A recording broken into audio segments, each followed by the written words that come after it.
नमस्कार दोस्तों, स्वागत है एक बार फिर आपके अपने YouTube चैनल जीवा स्टडी पर। मैं वरिष्ठ अध्यापक मुकेश कुमार जांगड़ा आपका स्वागत करता हूं। तो इस वीडियो में अपन बात करेंगे राजस्थान 4th ग्रेड भर्ती परीक्षा की यानी कि चतुर्थ श्रेणी एग्जाम जो आपका हुआ है उसकी। और इस जो है वीडियो में अपने चर्चा का विषय एक तो आपकी जो है कट ऑफ रहेगी, वापस अपन ने वैसे देख ली, लेकिन इसमें थोड़ा सा मैं आपको अलग चीज बताने की कोशिश करूंगा। दूसरी की सबसे हार्ड शिफ्ट कौन सी थी, किस शिफ्ट में आपका नंबर जो है आपके बढ़ सकते हैं और किस में कम हो सकते हैं। तीसरी बात इसमें करेंगे अपन जो है नॉर्मलाइजेशन की प्रक्रिया कैसे लागू होगी। ठीक है, नॉर्मलाइजेशन की प्रक्रिया कैसे लागू होगी। चौथी बात है अभी अपना जो है सारे सेट जो है सेट मतलब जितनी भी सीरीज थी एग्जाम की वो सारी अपलोड कर दी गई है। उसके बाद में स्कोर में क्या फर्क पड़ा है उसकी चर्चा करेंगे। आंसर की कब आएगी उसकी चर्चा करेंगे, और आंसर की से क्या फर्क पड़ सकता है उसकी भी चर्चा करेंगे। उससे पहले अगर आप चैनल पर नए हैं तो चैनल को जरूर सब्सक्राइब कर दें। तो सबसे पहले मैं आपको जो है नंबर 4 से ही स्टार्ट करता हूं। आपकी जो है सारी की सारी जो सीरीज या सेट है वो जो है जारी कर दिए गए हैं। जो भी बचे हैं आपके एक दो शिफ्ट के कुछ सेट वो जल्दी अपलोड कर दिए जाएंगे। सीरीज या सेट अपलोड हो गए। एक जो है पारी है उसमें 24 सेट थे।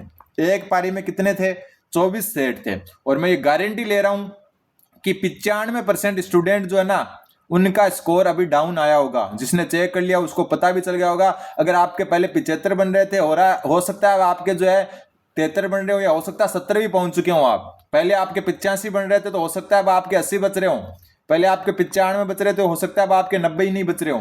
कारण कि ये एक साइकोलॉजिकली अपनी जो है दिमाग की एक उपज होती है कि अपन जो है मान लो कि 24 सेट थे, बोर्ड ने पेपर क्या किया, एक सेट जारी किया था पहले, ठीक है, मास्टर पेपर के रूप में। और उस एक सेट के कारण जो है आपका क्या हुआ, आपने जो है क्वेश्चन को सिर्फ और सिर्फ इमेजिनेशन करके मिलाया कि मैंने यही किया होगा, ठीक है, मैं यही करके आया होगा। ऐसे करते करते आपका स्कोर किसी का 85 किसी का 75 बैठ रहा था। लेकिन जैसे सेट अपलोड हो चुके हैं और आप अपने सेट के हिसाब से जब आप जो है कोचिंग वाली आंसर की मिलाओगे तो मैं गारंटी ले रहा हूं 95% स्टूडेंट का स्कोर डाउन आया है।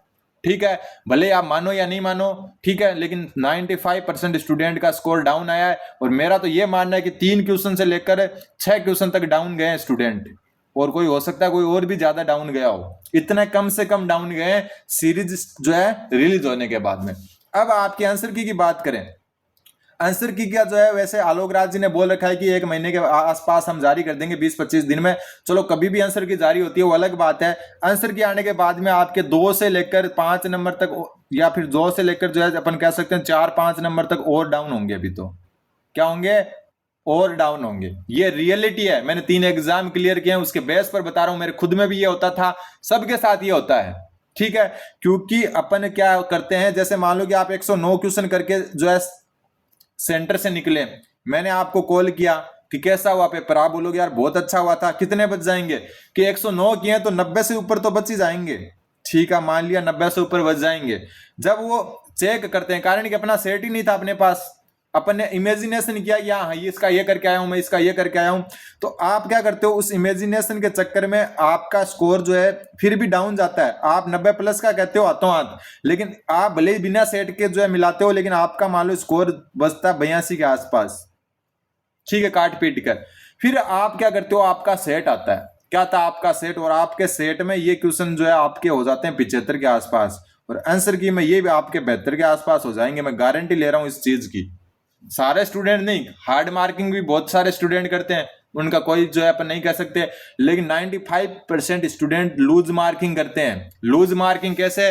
जैसे 6ठी शिफ्ट में एक क्वेश्चन है पुंगी और जो है आपका मोरचंग, ये ऑप्शन है उसमें 2। अब स्टूडेंट क्या करेंगे, पुंगी उसका उत्तर होना चाहिए, कारण उसने व्यापक रूप पूछा है, ठीक है।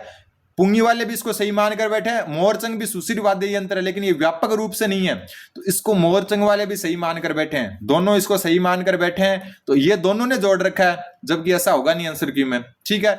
दूसरी बात, इसी एक शिफ्ट में एक क्वेश्चन था जिसमें जो स्वदेशी मिसाइल के बारे में पूछा था, तो एक आकाश हो गई, एक ब्रह्मोस हो गई। ये दोनों उत्तर बहुत सारे स्टूडेंट करके आए, तो आकाश वाले भी सही करके बैठे हैं, ब्रह्मोस वाले भी सही करके बैठे हैं। कारण कि कई इसको ब्रह्मोस बता रहे हैं, कई आकाश बता रहे हैं। आकाश पूर्णतः स्वदेशी है, ठीक है, जबकि ब्रह्मोस रूस के सहयोग से बन रही है। तो अब इसमें स्वदेशी बात गई थी तो आकाश भी उत्तर हो सकता है, लेकिन ये भी ब्रह्मोस भी इंडिया की ही बनाई हुई है, भले ही रूस के साथ मिलकर बनाई हो, तो इसको भी उत्तर मान सकते हैं। तो अभी क्या दोनों उत्तर सही मानकर बैठे हैं, तो स्कोर डाउन अभी भी आया है, सेट रिलीज होने के बाद में भी आया है और अभी भी आएगा। और मतलब 80 नंबर वाला अगर 70 तक पहुंच जाता है तो इसमें आपको कोई भी किसी भी प्रकार का आश्चर्य नहीं होना चाहिए।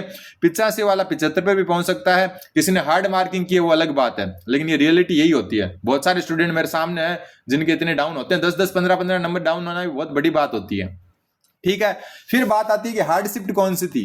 हार्ड शिफ्ट, ठीक है, अब जो हार्ड शिफ्ट जो मैं आपको ट्विटर वगैरह से निकाल कर लाया हूं कि 4th शिफ्ट हार्ड थी, 6th शिफ्ट हार्ड थी। ये दो शिफ्ट को क्या मान रहे हैं कि हार्ड थी। ठीक है, फर्स्ट को सबसे इजी मान रहे हैं, फर्स्ट को इजी मान रहे हैं। ये चल रहा है एक जो मैं मतलब मोटे तौर पे बता रहा हूँ, हो सकता है कौन सी हार्ड कौन सी। वैसे तो जो स्टूडेंट पेपर देते हैं उनको अपनी शिफ्ट हार्ड ही लगती है, लेकिन ज्यादा माहौल किसका बनाया जा रहा है कि फर्स्ट इजी थी और 4th और जो 6th था वो सबसे हार्ड थी, और इसको 4th को तो बहुत ज्यादा हार्ड बताया जा रहा है। लेकिन मैं थोड़ी सी रियलिटी आपको बता दूं, भले ही 6ठी शिफ्ट हार्ड थी, भले ही 4th शिफ्ट हार्ड थी, और फर्स्ट शिफ्ट जैसे आप इजी बता रहे हो कि ये इजी थी और ये दोनों हार्ड थी, ठीक है, लेकिन यहाँ पर जो कैंडिडेट बैठे हैं उनका स्कोर क्या है वो डिपेंड करता है। कई बार क्या होता है, जो कैंडिडेट्स होते हैं ना वो हार्ड शिफ्ट के भी स्कोर को उछाल मार देते हैं। तो बात आपको हार्ड लगने से या स्टूडेंट को हार्ड लगने से या जनता को हार्ड लगने से कुछ नहीं होगा। वहां स्टूडेंट्स का एवरेज स्कोर क्या है, हाई स्कोर क्या है, ये सब डिपेंड करता है कि शिफ्ट हार्ड कौन सी है। अपने कहने से हार्ड नहीं होती है। तो आप फर्स्ट शिफ्ट को इजी मान सकते हैं, हालांकि इजी लग रही थी, लेकिन क्या पता यहाँ के स्टूडेंट ही ऐसे हो जिनके स्कोर कम बन रहा हो, तो इसमें नॉर्मलाइजेशन में ऊपर चले जाएंगे नंबर, इनमें कम हो जाएंगे। उल्टा भी हो सकता है, इनमें बढ़ जाए इनमें कम हो जाए, कुछ भी हो सकता है। तो किसी को हार्ड इजी किसी के कहने पर बिल्कुल ना माने, ठीक है।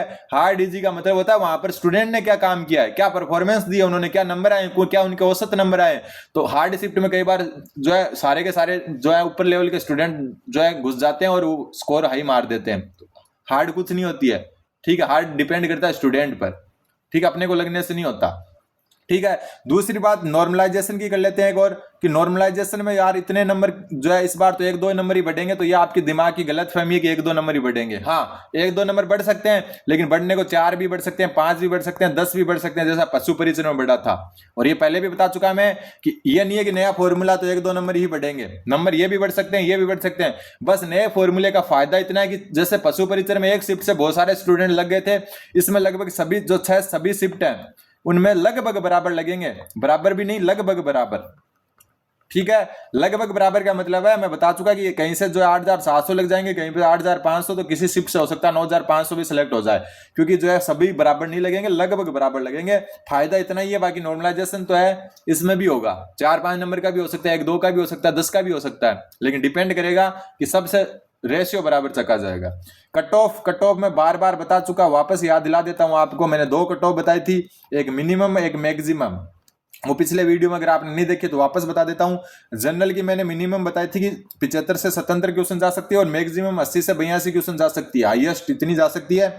ओबीसी मैंने आपको बताई थी 73 से 75 मिनिमम जा सकती है, और 78 से 80 जो है मैक्सिमम जा सकती है, ठीक है। ईडब्ल्यूएस मैंने आपको बताई थी कि ईडब्ल्यूएस जो आपकी 69 से जो है आप 71 के आसपास मिनिमम जा सकती है, और 74 से 76 हाईएस्ट जा सकती है। ये मैक्सिमम जा सकती है, ये मिनिमम जा सकती है। मिनिमम का मतलब कि ज्यादा से ज्यादा यहां तक गिरावट भी आ सकती है, इससे भी नीचे आ सकती है, लेकिन इससे ऊपर नहीं जाएगी, ये मान के चले आप, ठीक है। फिर एमबीसी की बात करें तो एमबीसी यहाँ पर 68 से 71, और ये आपका लगभग जो है 73 से 75, यानी लगभग बराबर रहेगी ईडब्ल्यूएस के। एससी की मैंने जो मिनिमम 65 से जो है 67 बताई थी, और मैक्सिमम आपकी 68 से 69 बताई थी, ठीक है। और एसटी की मैंने 63 से 65 जो है मिनिमम, और मैक्सिमम 67 के आसपास जो है 67-68 के आसपास एक रफली जो है बताने की कोशिश की थी। हालांकि जनरल की अपन मान के चले तो ये जो है आप 75 से 77 यहाँ ज्यादा से ज्यादा यहाँ डाउन आ सकती है। डाउन तो कितनी भी आ सकती है, लेकिन मैक्सिमम मेरे हिसाब से इससे ऊपर नहीं जाएगी, किसी भी हालत में इससे ऊपर नहीं जाएगी। तो ये एक थोड़ा सा लेखा जोखा मैंने आपको बताने की कोशिश की है, बाकी आप अच्छे से समझ गए होंगे। अभी आपका स्कोर डाउन में चल रहा है और डाउन में चलेगा, जैसे जैसे कट ऑफ डाउन आ रही है ना। पहले कट ऑफ जो है बहुत सारे चैनल ने 100 बताई थी, फिर वो 85 पर आए, फिर वो 80 पर आए, फिर वो 75 पर आए। वैसे आपके नंबर भी ऐसे ही चल रहे हैं, कट ऑफ से धीरे धीरे नीचे आ रहे कट ऑफ, वैसे नंबर आ रहे हैं। और अपने जो है जीवा स्टडी पर बहुत पहले बता दिया था कि 85 से रेस स्टार्ट हो जाएगी, और एक वीडियो मैंने ये भी बताया था कि हो सकता है 80 भी चली जाए अगर पेपर थोड़ा अच्छा आ गया। तो वही हो रहा है, देखो आप दिख रहा होगा आपको होते हुए भी। तो धन्यवाद, बने रहें जीवा स्टडी के साथ।